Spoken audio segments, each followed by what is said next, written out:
Hi, welcome to update number 4 on the top flight giant scale P-51D called Moose from the ARC kit. This RC warbird is being built to the man on a galloping horse standard. A short update on my top flight giant scale P-51D Moose for February 6th. It's a Friday. Happy Friday to all of you out there. You can see I've got the retracts in, and I'll show you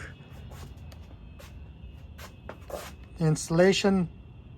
I use number 6 sheet metal screws.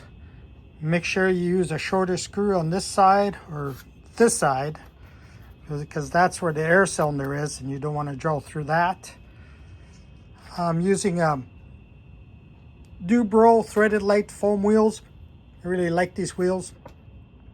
I use a quarter 20 bolt. I thread it in. I add these 440 set screws to the axle so that the bolt doesn't thread out. I tap and drill a 440 bolt in there. I got the outer gear door legs in. I used the wood blocks supplied in the kit, and I stick them on with E6000. But I also use aluminum metal straps so that the gear door legs don't vibrate off and Flite and pull off. I've had that happen. And then the outside, also run a small number 2 wood screw into the wood blocks to keep them on. I got the ailerons and flaps on. And next I'll do the aileron servo and linkage and the flap servo and linkage.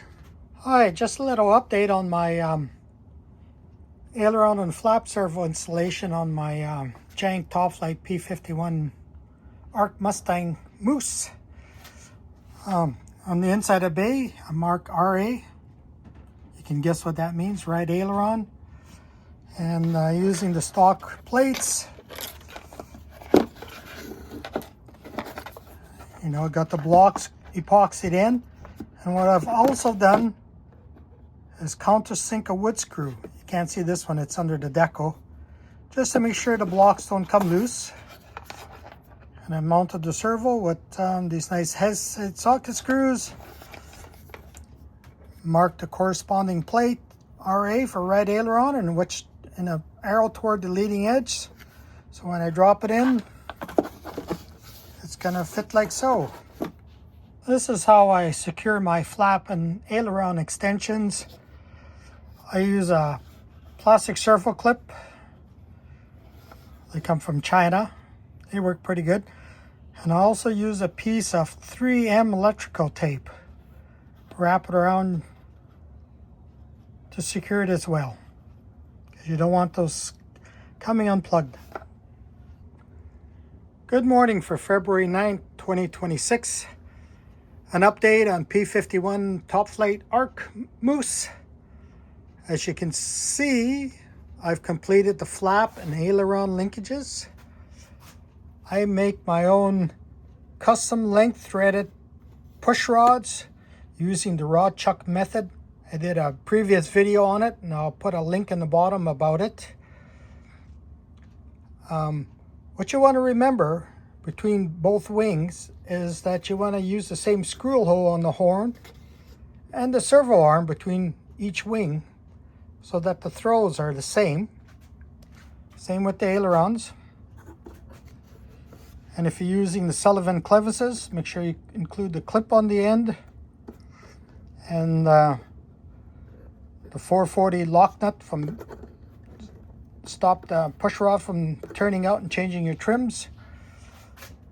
And I'll set my linkages so that everything is 0, trimmed out. I use a large paper clip to keep the flap straight, and to keep my hatch covers on, I've been using these Phillips. I I think they're sheet metal screws with a washer head on them. And you can get them in various lengths and diameter. I like using the 2 millimeter, about 5 millimeters long.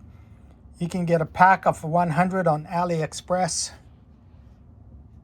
I think they're called washer head sheet metal screws. Also want to put a note of caution. Keep an eye out for these Great Plains threaded 440 clevises. I seen one at the field this past summer on a quarter scale Valancourt Typhoon. It separated at the threads, so it just slid on and off the threaded portion of the push rod. I got my gear door covers on. Got the rest of the invasion stripes painted on the bottom and on the flaps. And I think, yeah, I like putting on my linkages on the workbench. I just use a couple extra long servo extensions so I can hook up to the fuselage and have the radio on and get everything lined up. And next is going to be weight and balance. Till later. Cheers.